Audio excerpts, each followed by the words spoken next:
ವಶೀಕರಣದ ಪ್ರಯೋಗದ ಪ್ರಭಾವ ನೀವು ಬಹಳ ಪ್ರೀತಿಸ್ತಾ ಇರ್ತೀರಾ. ಸೊ 7 ವರ್ಷ 5 ವರ್ಷದಿಂದ ಪ್ರೀತಿಸ್ತಾ ಇರ್ತೀರಾ. ನಿಮ್ಮ ಪ್ರೀತಿ ನಿಮಗೆ ಸಿಗ್ತಾ ಇಲ್ಲ. ಪತಿ ಪತ್ನಿಯರಲ್ಲಿ ಪ್ರೇಮ ಇರೋದಿಲ್ಲ. ಪತ್ನಿ ಕಂಡ್ರೆ ಪತಿಗೆ ಇಷ್ಟ ಇರೋದಿಲ್ಲ, ಪತಿಯನ್ನ ಕಂಡ್ರೆ ಪತ್ನಿಗೆ ಇಷ್ಟ ಇರೋದಿಲ್ಲ. ಸೊ ಈ ರೀತಿಯಾದಂತಹ ಒಂದು ಗಂಡ ಹೆಂಡತಿಯರಲ್ಲಿ ಜಗಳಗಳಿರ್ತದೆ. ಒಂದು ಉದ್ಯೋಗ ಕ್ಷೇತ್ರದಲ್ಲಿ, ವ್ಯವಹಾರ ಕ್ಷೇತ್ರದಲ್ಲಿ ಇವತ್ತು ಒಂದು ದೊಡ್ಡ ಮಟ್ಟದ ಕಾರ್ಯ ಮಾಡಕ್ಕೆ ಹೋಗ್ತಾ ಇದ್ದೀವಿ. ಆ ಕಾರ್ಯಕ್ಕೆ ಬರುವಂತಹ ಎದುರಾಳಿಗಳು ನಮಗೆ ಅವರು ಸಂಪೂರ್ಣ ವಶವಾಗಿ ನಮ್ಮ ಪರವಾಗಿ ಅನುಕೂಲ ಆಗಬೇಕು. ತಂದೆ ತಾಯಂದಿರು ಕೂಡ ಈ ತಂತ್ರ ಮಕ್ಕಳ ಮೇಲೆ ಮಾಡೋದ್ರಿಂದ ಮಕ್ಕಳು ಸಂಪೂರ್ಣ ವಶಭೂತರಾಗಿ ನಿಮ್ಮ ಮಾತನ್ನು ಕೇಳುವಂಥದ್ದಾಗ್ತದೆ. ಸ್ವಯಂ ಉದ್ಯೋಗದಲ್ಲಿ ನಿಮಗೆ ಗ್ರಾಹಕರ ಆಕರ್ಷಣೆ ಆಗ್ತಾ ಇಲ್ಲ, ಈ ಥರ ಕ್ರೆಡಿಟ್ಗಳು ಕೊಡ್ತಾ ಇಲ್ಲ ಒಂದಷ್ಟು ಟ್ರೇಡರ್ಸ್ಗಳಿಂದ. ಸೊ ಆ ಥರದವ್ರನ್ನ ನಾವು ವಶ ಮಾಡಿಕೊಂಡು ಒಂದಷ್ಟು ಬಂಡವಾಳಶಾಹಿಗಳಾಗಿ ಮಾಡಬೇಕು ಅಂದರೂ ಮಾಡಬೇಕು. ನಮಸ್ತೆ ವೀಕ್ಷಕರೇ, ನಾನು ನಿಮ್ಮ ಮೈಸೂರಿನ ಶ್ರೀನಿವಾಸನ್.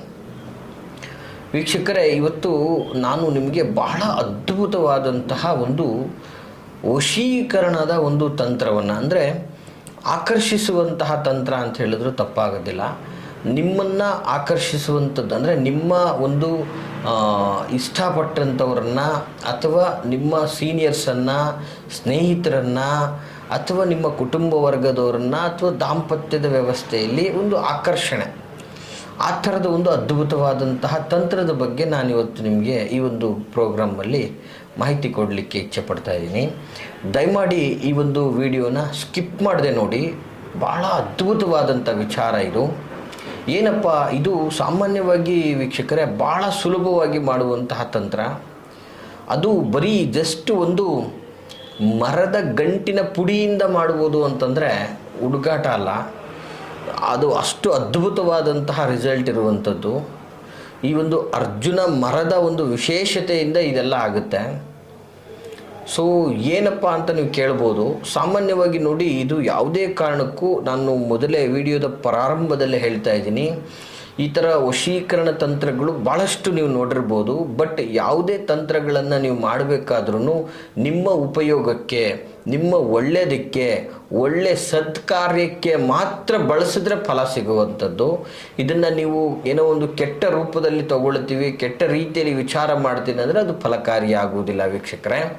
ನೀವು ಒಳ್ಳೆ ವ್ಯವಸ್ಥೆಗೆ, ಅಂದರೆ ನೋಡಿ, ಈ ಒಂದು ವಶೀಕರಣದ ಪ್ರಯೋಗದ ಪ್ರಭಾವ ಇವತ್ತು ನೀವು ಬಹಳ ಪ್ರೀತಿಸ್ತಾ ಇರ್ತೀರಾ. ಸೊ 7 ವರ್ಷ 5 ವರ್ಷದಿಂದ ಪ್ರೀತಿಸ್ತಾ ಇರ್ತೀರಾ. ನಿಮ್ಮ ಪ್ರೀತಿ ನಿಮಗೆ ಸಿಗ್ತಾ ಇಲ್ಲ ಅಂತಕ್ಕಂತಹ ವ್ಯವಸ್ಥೆ ಇರುತ್ತೆ. ಸೊ ನಿಮ್ಮ ಪ್ರೀತಿಯನ್ನು ನೀವು ಇಷ್ಟಪಟ್ಟವರು ಒಪ್ತಾ ಇಲ್ಲ. ಸೊ ನಿಮ್ಮ ವಿಶ್ವಾಸವನ್ನು ಒಪ್ತಾ ಇಲ್ಲ. ಸೊ ಅಂಥವ್ರನ್ನ ನೀವು ವಶ ಮಾಡಿಕೊಳ್ಳೋದಕ್ಕೆ, ಮತ್ತು ಪತಿ ಪತ್ನಿಯರಲ್ಲಿ ಪ್ರೇಮ ಇರೋದಿಲ್ಲ. ಪತ್ನಿ ಕಂಡ್ರೆ ಪತಿಗೆ ಇಷ್ಟ ಇರೋದಿಲ್ಲ, ಪತಿಯನ್ನು ಕಂಡ್ರೆ ಪತ್ನಿಗೆ ಇಷ್ಟ ಇರೋದಿಲ್ಲ. ಸೊ ಈ ರೀತಿಯಾದಂತಹ ಒಂದು ಗಂಡ ಹೆಂಡತಿಯರಲ್ಲಿ ಜಗಳಗಳಿರ್ತದೆ. ಮತ್ತು ಪತಿಯನ್ನು ಬಿಟ್ಟು ಹೋಗ್ಬಿಟ್ಟಿರ್ತಾಳೆ, ಅಥವಾ ಪದೇ ಪದೇ ಗಂಡನನ್ನು ತೊರೆಯುವಂತಹ ವ್ಯವಸ್ಥೆ ಇರುತ್ತೆ. ಮತ್ತು ವಿಶೇಷವಾಗಿ ಏನು ಹೇಳೋಕ್ಕೆ ಇಷ್ಟಪಡ್ತೀನಿ ಅಂದರೆ, ಸಾಮಾನ್ಯವಾಗಿ ಇಲ್ಲಿ ನಂಬಿಕೆಗಳ ನಡುವೆ ಪ್ರೀತಿಸಿ ಅವರನ್ನು ಆಕರ್ಷಿಸಿಕೊಂಡು ಅವರ ಒಂದು ವ್ಯವಸ್ಥೆ ನಾಶ ಮಾಡುವಂಥದ್ದು, ಈ ಥರದ್ದೆಲ್ಲ ಭಾಳಷ್ಟು ನಡೀತಾ ಇರ್ತದೆ. ಮತ್ತು ಇದೊಂದೇ ವ್ಯವಸ್ಥೆ ಅಲ್ಲ, ಇವತ್ತು ನಿಮ್ಮ ಒಂದು ಉದ್ಯೋಗ ಕ್ಷೇತ್ರದಲ್ಲಿ, ವ್ಯವಹಾರ ಕ್ಷೇತ್ರದಲ್ಲಿ ಇವತ್ತು ಒಂದು ದೊಡ್ಡ ಮಟ್ಟದ ಕಾರ್ಯ ಮಾಡಕ್ಕೆ ಹೋಗ್ತಾ ಇದ್ದೀವಿ. ಆ ಕಾರ್ಯಕ್ಕೆ ಬರುವಂತಹ ಎದುರಾಳಿಗಳು ನಮಗೆ ಅವರು ಸಂಪೂರ್ಣ ವಶವಾಗಿ ನಮ್ಮ ಪರವಾಗಿ ಅನುಕೂಲ ಆಗಬೇಕು, ಅಥವಾ ನಮಗೆ ವಿಶೇಷವಾಗಿ ಉದ್ಯೋಗದಲ್ಲಿ ನಮ್ಮ ಮೇಲಧಿಕಾರಿಗಳಿಂದ ಪ್ರಶಂಸೆ ಸಿಗಬೇಕು, ಅವ್ರುಗಳು ನಮಗೆ ವಶ ಆಗಬೇಕು, ಅವ್ರುಗಳಿಂದ ನಮಗೆ ಆಗ್ತಿರೋ ಕಿರಿಕಿರಿಯಿಂದ ಮುಕ್ತಿ ಹೊಂದಬೇಕು ಅಂದರೆ ಅವ್ರನ್ನ ನಾವು ಹೇಳೋ ರೀತಿಯಲ್ಲಿ ಮಾಡ್ಕೋಬೇಕು. ಹಾಗಾಗಿ ಈ ಥರದ ತಂತ್ರಗಳನ್ನು ಮಾಡಬೇಕಾಗ್ತದೆ. ಈ ಥರದ ತಂತ್ರಗಳನ್ನು ಮಾಡಬೇಕು ಅಂದರೆ ನೀವು ಮುಖ್ಯವಾಗಿ ಶ್ರದ್ಧಾ ಭಕ್ತಿಯಿಂದ, ಶುದ್ಧಿಯಾಗಿ, ಏಕಭಾವದಿಂದ ಇದನ್ನು ಮಾಡಬೇಕಾಗ್ತದೆ. ನೋಡಿ, ಇವತ್ತು ಸಾಮಾನ್ಯವಾಗಿ ತಂದೆ ತಾಯಿಯಂದಿರು ಇವತ್ತು ಮಕ್ಕಳ ಒಂದು ವ್ಯವಸ್ಥೆಗೆ, ಮಕ್ಕಳು ಅವ್ರ ಮಾತು ಕೇಳ್ತಾನೆ ಇರಲ್ಲ. ಮದುವೆ ಮಾಡ್ಕೊ ಅಂದರೆ ಆಗಲ್ಲ, ಒಳ್ಳೆ ಉದ್ಯೋಗ ಮಾಡು ಅಂದರೆ ಆಗೋದಿಲ್ಲ. ಏನಂದರೆ ಏನಕ್ಕೆ ಎಲ್ಲದಕ್ಕೂ ವಿರುದ್ಧ, ಎಲ್ಲದಕ್ಕೂ ತದ್ವಿರುದ್ಧವಾಗ್ತಾ ಇರ್ತಾರೆ. ಸೊ ಅಂತಹ ಸಂದರ್ಭದಲ್ಲಿ ತಂದೆ ತಾಯಂದಿರು ಕೂಡ ಈ ತಂತ್ರ ಮಕ್ಕಳ ಮೇಲೆ ಮಾಡೋದ್ರಿಂದ ಮಕ್ಕಳು ಸಂಪೂರ್ಣ ವಶಭೂತರಾಗಿ ನಿಮ್ಮ ಮಾತನ್ನು ಕೇಳುವಂಥದ್ದಾಗ್ತದೆ. ಬಹಳ ಅದ್ಭುತವಾದಂತಹ ತಂತ್ರ ವೀಕ್ಷಕರೇ. ಇದು ಮಕ್ಕಳನ್ನು ಒಂದು ವ್ಯವಸ್ಥೆಗೆ ತಗೊಂಡೋಗುತ್ತೆ, ಮತ್ತು ಒಳ್ಳೆ ರೀತಿಯಲ್ಲಿ ವಿವಾಹ ಆಗುವವರಿಗೆ ಇದು ಅದ್ಭುತವಾದಂತಹ ಅವಕಾಶ ಆಗಿರುತ್ತೆ. ಮತ್ತು ಕುಟುಂಬದಲ್ಲಿ ಅಂದರೆ ಸಂಸಾರದಲ್ಲಿ ಸಾಮರಸ್ಯ ಇಲ್ಲ, ಪ್ರೀತಿ ಇಲ್ಲ, ಒಂದು ಹೊಂದಾಣಿಕೆ ಇಲ್ಲ ಅಂದರೂ ಕೂಡ ಈ ತಂತ್ರದಿಂದ ಖಂಡಿತವಾಗಿ ಅದಾಗ್ತದೆ. ಮತ್ತು ಉದ್ಯೋಗ ಕ್ಷೇತ್ರದಲ್ಲಿ ಕಿರಿಕಿರಿ ಆಗ್ತಾ ಇದೆ, ಮೇಲಧಿಕಾರಿಗಳು ನಾನು ಹೇಳ್ದಂಗೆ ಕೇಳಿದ್ರೆ ನೆಮ್ಮದಿ ಜೀವನ ಸಿಗುತ್ತೆ ಅನ್ನೋದಾದರೆ ಈ ತಂತ್ರವನ್ನು ಮಾಡ್ಬೋದು. ಮತ್ತು ವಿಶೇಷವಾಗಿ ವೃತ್ತಿ ಜೀವನದಲ್ಲಿ, ವಿಶೇಷವಾಗಿ ನೀವು ಮಾಡ್ತಾ ಇರ್ತಕ್ಕಂತಹ ಸ್ವಯಂ ಉದ್ಯೋಗದಲ್ಲಿ ನಿಮಗೆ ಗ್ರಾಹಕರ ಆಕರ್ಷಣೆ ಆಗ್ತಾ ಇಲ್ಲ, ಅಥವಾ ನನಗೆ ಯಾವುದೇ ಥರ ಕ್ರೆಡಿಟ್ಗಳು ಕೊಡ್ತಾ ಇಲ್ಲ ಒಂದಷ್ಟು ಟ್ರೇಡರ್ಸ್ಗಳಿಂದ. ಸೊ ಆ ಥರದವ್ರನ್ನ ನಾವು ವಶ ಮಾಡಿಕೊಂಡು ಒಂದಷ್ಟು ಬಂಡವಾಳಶಾಹಿಗಳಾಗಿ ಮಾಡಬೇಕು ಅಂದರೂ ಮಾಡ್ಬೋದು. ಮತ್ತು ಇವತ್ತು ನೀವು ಕೊಟ್ಟ ಹಣ 10 ರೂಪಾಯಿನೇ ಆಗಿರಲಿ, 10 ಲಕ್ಷನೇ ಆಗಿರಲಿ, ಅದು ಇವತ್ತು ವಾಪಸ್ ಬರ್ತಾ ಇಲ್ಲ. ಆ ವ್ಯಕ್ತಿ ಕೊಟ್ಟಂಥ ವ್ಯಕ್ತಿ ನಿಮ್ಮ ಕೈಗೆ ಸಿಗ್ತಾ ಇಲ್ಲ. ಆ ವ್ಯಕ್ತಿ ನಮ್ಮ ಎದುರುಗಡೆ ಇದ್ದರೂ ಕೂಡ ಅವನು ಹೇಳ್ದಂಗೆ ನೀವು ಕೇಳ್ಕೊಂಡು ಬರಬೇಕೇ ಹೊರತು ಅವನು ನಿಮ್ಮ ಒಂದು ವ್ಯವಸ್ಥೆಗೆ ಬರ್ತಾ ಇಲ್ಲ, ನಿಮ್ಮನ್ನು ಅವನು ಒಂದು ಕೇರೆ ಅಂತ ಇಲ್ಲ, ಅವನು ನಿಮಗೆ ವಶವಾಗಿ ಅವನಿಂದ ನೀವು ಹಣವನ್ನು ಪಡ್ಕೊಳ್ಳುವಂಥದ್ದಾಗತ್ತೆ. ಆ ಥರದಲ್ಲೂ ಕೂಡ ಇದನ್ನು ಉಪಯೋಗಿಸ್ಕೋಬೋದಾಗ್ತದೆ. ಅಂತಹ ಒಂದು ಮಹತ್ತರವಾದಂತಹ ತಂತ್ರ ಆಗಿದೆ ವೀಕ್ಷಕರೇ ಇದು ನಿಮಗೆ ನಾನಾ ವಿಧದಲ್ಲೂ ಅನುಕೂಲ ಆಗ್ತಕ್ಕಂಥದ್ದಾಗಿರ್ತದೆ. ಹಾಗಾಗಿ ಈ ಒಂದು ತಂತ್ರವನ್ನು ನೀವು ಮಾಡಬೇಕಾದ್ರೆ ಬಹಳ ಅಂದರೆ ಬಹಳ ಒಂದು ಸೂಕ್ಷ್ಮವಾಗಿ ನಿಮ್ಮ ಮನದಲ್ಲಿ ಯಾವ ಒಂದು ಉದ್ದೇಶವನ್ನು ಇಟ್ಕೊಂಡಿದ್ದೀರಾ ಆ ಉದ್ದೇಶವನ್ನು ಫಸ್ಟು ಸಂಕಲ್ಪವನ್ನು ಮಾಡಿಕೊಂಡು ಶ್ರದ್ಧಾಭಕ್ತಿಯಿಂದ ಮನದಲ್ಲಿ ನೆನೆಸ್ಕೊಂಡು ಈ ಒಂದು ತಂತ್ರವನ್ನು ಮಾಡಿ. ಖಂಡಿತವಾಗಿಯೂ ಕೂಡ ನಿಮ್ಮ ಇಟ್ಟಿದ್ದು ನೀವು ಮಾಡಿರ್ತಕ್ಕಂಥದ್ದು ಇದು ಫಲಕಾರಿಯಾಗಿ ನೀವು ಇಷ್ಟಪಟ್ಟಂಥವರು ಎಲ್ಲ ರೀತಿಯಿಂದಲೂ ನಿಮಗೆ ಆಕರ್ಷಿತರಾಗ್ತಾರೆ, ಅಂದರೆ ನಿಮಗೆ ವಶವಾಗುವಂತಹ ವ್ಯವಸ್ಥೆ. ಸೊ ಏನಪ್ಪ ಅಂತಹ ಒಂದು ಮಹತ್ತರ ತಂತ್ರ ಅಂದರೆ ಬಹಳ ಸುಲಭವಾದಂಥದ್ದು. ಆಗಲೇ ಹೇಳಿದೆ ನಾನು, ಅರ್ಜುನ ವೃಕ್ಷ ಅಂಥೇಳಿ, ಬಹಳ ಅದ್ಭುತವಾದಂಥ ವೃಕ್ಷ. ಏನಪ್ಪ ಈ ವೃಕ್ಷ? ಇದನ್ನು ನೋಡಿ, ಸಾಮಾನ್ಯವಾಗಿ ನಮ್ಮ ಹಳ್ಳಿ ಒಂದು ಈ ಆಡು ಭಾಷೆಗಳಲ್ಲಿ ನೀವು ಕೇಳಿರ್ತೀರ, ಈ ಹೊಳೆಮತ್ತಿ, ತೊರೆಮತ್ತಿ, ನದಿಮತ್ತಿ ಅಂಥೇಳಿ. ಅಂದರೆ ಆಲ್ಮೋಸ್ಟು ಈ ನದಿ ಮತ್ತು ಈ ಒಂದು ತೊರೆ, ಈ ಒಂದು ಭಾಗಗಳಲ್ಲೇ ಇದು ಅತಿ ಹೆಚ್ಚಾಗಿ ಬೆಳೆಯುವಂಥದ್ದಾಗಿರ್ತದೆ ಮರ. ಬಹಳ ಒಂದು ರೀತಿಯಾದ ದೈವ ವೃಕ್ಷ ಅಂತ ಹೇಳಿದ್ರು ಕೂಡ ತಪ್ಪಾಗಲಿಕ್ಕಿಲ್ಲ, ಅಂತಹ ಒಂದು ಅದ್ಭುತವಾದ ಮರ.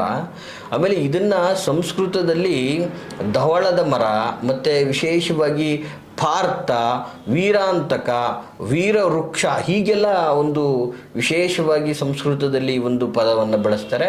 ಇವತ್ತು ಸಾಮಾನ್ಯವಾಗಿ ಅದನ್ನು ಅರ್ಜುನ ಟ್ರೀ ಅಥವಾ ಇಂಗ್ಲೀಷಲ್ಲಿ ಅರ್ಜುನ ಟ್ರೀ ಅಂತಲೂ ಹೇಳ್ತಾರೆ, ಕನ್ನಡದಲ್ಲಿ ಅರ್ಜುನ ವೃಕ್ಷ ಅಂತಲೂ ಸಹ ಹೇಳ್ತಾರೆ. ಸಾಮಾನ್ಯವಾಗಿ ಈ ಮರದ ಹಣ್ಣುಗಳನ್ನು ನೀವು ಸೇವನೆ ಮಾಡಿರ್ತೀರ ವೀಕ್ಷಕರೇ.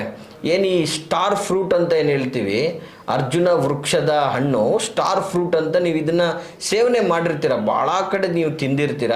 ಬಟ್ ಇದೇ ಆ ವೃಕ್ಷದ ಹಣ್ಣು ಅಂತ ನಿಮಗೆ ಸಾಮಾನ್ಯವಾಗಿ ಗೊತ್ತಿರಲ್ಲ. ಸೊ ಅಂತಹ ಒಂದು ಅದ್ಭುತವಾದಂತಹ ಒಂದು ವೃಕ್ಷ ಇದು. ಏನು ಮಾಡಬೇಕಪ್ಪ ಈ ವೃಕ್ಷದಿಂದ ನಾವು ಎಲ್ಲ ವಶೀಕರಣ ಮಾಡ್ಕೋಬೋದಾ ಅಂತಕ್ಕಂಥದ್ದು ನಿಮಗೆ ಗೊಂದಲ ಇರ್ಬೋದು. ಈ ವೃಕ್ಷದಿಂದಲೇ ಸಾಧ್ಯ ಇದೆ. ಈ ವೃಕ್ಷದಿಂದಲೇ ಒಂದು ಸಣ್ಣ ತಂತ್ರ ಮಾಡಿದ್ರೆ ಸಾಕು. ಏನು ಆ ತಂತ್ರ ಅಂತಂದರೆ, ಆ ಒಂದು ವೃಕ್ಷದ ಗಂಟನ್ನು, ಯಾವುದಾದ್ರೂ ಒಂದು ಗಂಟು ಅಂದರೆ ಆ ಮರದಲ್ಲಿರುವಂಥ ಗಂಟಾಗ್ಬೋದು, ಅಥವಾ ಮರದ ಬುಡದಲ್ಲಿರುವಂಥದ್ದು ಆಗ್ಬೋದು, ಅಥವಾ ಮರದ ಒಂದು ಕೊಂಬೆ ಅಂತ ತೆಗೆದುಕೊಂಡ್ರೂ ಕೂಡ ಏನು ತೊಂದರೆ ಇಲ್ಲ. ಅದನ್ನು ತೆಗೆದುಕೊಂಡು ನೀವು ಅದನ್ನು ಸಂಪೂರ್ಣವಾಗಿ ವೀಕ್ಷಕರೇ ಆ ಒಂದು ಗಂಟನ್ನು ಸಂಪೂರ್ಣವಾಗಿ ಪುಡಿಯನ್ನಾಗಿ ಮಾಡಬೇಕಾಗ್ತದೆ. ಸಂಪೂರ್ಣವಾಗಿ ಪುಡಿಯನ್ನು ಮಾಡಿ ಇಟ್ಕೊಂಡು ಆಶ್ಲೇಷ ನಕ್ಷತ್ರದ ದಿನ ವೀಕ್ಷಕರೇ, ಇದು ದಯವಿಟ್ಟು ನೀವು ಸೂಕ್ಷ್ಮವಾಗಿ ಅರ್ಥ ಮಾಡ್ಕೋಬೇಕು. ಯಾವತ್ತಾವತ್ತೋ ಮಾಡುವಂಥದ್ದಲ್ಲ. ಆಶ್ಲೇಷ ನಕ್ಷತ್ರದ ದಿನ ಗುರುಗಳೇ ಹೆಂಗೆ ಆಶ್ಲೇಷ ನಕ್ಷತ್ರ ನಮ್ಗೆ ಹೆಂಗೆ ಗೊತ್ತಾಗುತ್ತೆ ಆಶ್ಲೇಷ ನಕ್ಷತ್ರ ಅಂತ ಅನ್ಬೋದು. ನೋಡಿ, ಇವತ್ತು ಸಾಮಾನ್ಯವಾಗಿ ಪಂಚಾಂಗವನ್ನು ನೋಡಿದ್ರೇ ಮಾತ್ರ ದಿನ ಯಾವ ನಕ್ಷತ್ರ ಇದೆ ಅಂತ ತಿಳ್ಕೊಳ್ಳುವಂತಹ ಕಾಲ ಅಲ್ಲ. ನಿಮ್ಮ ಮೊಬೈಲ್ಗಳಲ್ಲೂ ತಿಳ್ಕೊಬೋದು. ಇಲ್ಲ ಅಂದರೆ ನಿಮ್ಮ ಮನೆಯಲ್ಲಿ ಯಾವುದಾದ್ರೂ ಒಂದು ಕ್ಯಾಲೆಂಡರ್ ಇದ್ದೇ ಇರ್ತದೆ ವೀಕ್ಷಕರೇ. ಆ ಕ್ಯಾಲೆಂಡರಲ್ಲಿ ದಿನಾಂಕದ ಕೆಳಗೆ ರಾಹು ಕಾಲ, ಗುಳಿಗ ಕಾಲ, ಯಮಗಂಡ ಕಾಲ ಅಂತ ಬರೆದು ಅದರ ಕೆಳಗಡೆ ನಕ್ಷತ್ರನೂ ಕೂಡ ಬರೆದಿರ್ತಾರೆ ವೀಕ್ಷಕರೇ, ಈ ದಿನದ ನಕ್ಷತ್ರ ಅಂತ. ಅಥವಾ ನಿಮ್ಮ ಕ್ಯಾಲೆಂಡರಲ್ಲಿ ಅದಿಲ್ಲ ಅಂದರೂ ಕ್ಯಾಲೆಂಡರ್ ಒಂದು ಸ್ವಲ್ಪ ಎಡಭಾಗದಲ್ಲಿ ಒಂದು ಸ್ವಲ್ಪ ಸ್ಪೇಸ್ ಕೊಟ್ಟು ಬರೆದಿರ್ತಾರೆ ಈ ನಕ್ಷತ್ರ, ಮಳೆಯ ನಕ್ಷತ್ರ ಅಥವಾ ದಿನದ ನಕ್ಷತ್ರಗಳನ್ನು ಬರೆದಿರ್ತಾರೆ ವೀಕ್ಷಕರೇ. ಇದನ್ನು ಸೂಕ್ಷ್ಮವಾಗಿ ನಿಮ್ಮ ಕ್ಯಾಲೆಂಡರಲ್ಲೂ ಕೂಡ ನೋಡ್ಕೋಬೋದು, ಇಂಥ ದಿನ ಯಾವ ನಕ್ಷತ್ರ ಇದೆ, ದಿನ ಯಾವ ನಕ್ಷತ್ರ ಇದೆ ಅಂತಕ್ಕಂಥದ್ದು. ಸೊ ಆಶ್ಲೇಷ ನಕ್ಷತ್ರದ ದಿನ ಈ ಒಂದು ವಿಶೇಷವಾಗಿ ಗಂಟನ ಪುಡಿಯನ್ನು ಮಾಡಿಟ್ಕೊಂಡು ನೀವು ಏನು ಮಾಡಬೇಕಂದ್ರೆ, ಮೇಕೆ ಹಾಲು ಸಾಮಾನ್ಯವಾಗಿ ಗೊತ್ತಲ್ಲ, ಕೆಲವು ಮೇಕೆಗಳು ಹಳ್ಳಿಗಳಲ್ಲಿ ಎಲ್ಲ ಕಡೆ ಮೇಕೆಗಳು ಇದ್ದೇ ಇರ್ತದೆ ಸಾಮಾನ್ಯವಾಗಿ. ನಿಮ್ಮಲ್ಲಿ ಇಲ್ಲ ಅಂದರೂ ಎಲ್ಲಿರುತ್ತೋ ಅಲ್ಲಿ ಹೋಗಿ ಒಂಚೂರು ಮೇಕೆ ಹಾಲನ್ನು ಇಸ್ಕೊಂಡು, ಏನೋ ಒಂದು ಕಾರಣಗಳಿಂದ ಮೇಕೆ ಹಾಲನ್ನು ಇಸ್ಕೊಂಡು ಕೊಡ್ತಾರೆ. ಖಂಡಿತವಾಗಿಯೂ ಕೂಡ ಎಲ್ಲಿ ಕೇಳಿದ್ರೂ ಇಲ್ಲ ಅಂತ ಹೇಳೋದಿಲ್ಲ, ಮೇಕೆ ಹಾಲನ್ನು ಕೊಡ್ತಾರೆ. ಅದು ಸಿಗುತ್ತೆ. ತೆಗೆದುಕೊಂಡು ಆ ಹಾಲಿನಲ್ಲಿ ಈ ಒಂದು ಪುಡಿಯನ್ನು, ಈ ಅರ್ಜುನ ಮರದ ಗಂಟಿನ ಪುಡಿಯನ್ನು ಸಂಪೂರ್ಣವಾಗಿ ಬೆರೆಸಿ ಅದನ್ನು ನೀವು ಯಾರನ್ನ ಆಕರ್ಷಿಸ್ಕೋಬೇಕು, ಯಾರನ್ನ ವಶ ಮಾಡ್ಕೋಬೇಕು ಅಂಥವ್ರ ಮೇಲೆ ಸೌರುವಂತಹ ಕೆಲಸ ಮಾಡಿ, ಅವರ ತಲೆ ಮೇಲೆ ಸೌರುವಂಥದ್ದಾಗಿರ್ಬೋದು, ಅಥವಾ ಅವ್ರು ನಡೆದಾಡೋ ದಾರಿಯಲ್ಲಿ ಅವ್ರ ಪಾದಕ್ಕೆ ಸ್ಪರ್ಶಿಸುವಂಥದ್ದಾಗಿರ್ಬೋದು, ಎನಿಥಿಂಗ್ ಹೇಗಾದರೂ ಮಾಡಿ ಅವ್ರನ್ನ ಅವರ ದೇಹಕ್ಕೆ ಅದನ್ನು ಸ್ಪರ್ಶಿಸುವಂಥದ್ದು. ಈ ರೀತಿ ಮಾಡುವುದರಿಂದ ಖಂಡಿತವಾಗಿ ಅವರು ನಿಮಗೆ ಸಂಪೂರ್ಣವಾಗಿ ವಶಭೂತರಾಗ್ತಾರೆ. ನಿಮ್ಮ ಮೇಲೆ ಒಂದು ಒಳ್ಳೆ ಕಾಳಜಿ, ಪ್ರೀತಿ, ವಿಶ್ವಾಸ ಅವ್ರಿಗೆ ಕಂಪ್ಲೀಟಾಗಿ, ನಿಮ್ಮ ಮೇಲಿರೋ ಶತ್ರುತ್ವನೂ ಕೂಡ ಮಿತ್ರತ್ವರಾಗಿ ಪರಿವರ್ತನೆ ಆಗಿಬಿಡ್ತದೆ. ಪ್ರೀತಿ ವಿಶ್ವಾಸಕ್ಕೆ ಟರ್ನ್ ಆಗಿಬಿಡ್ತಾರೆ.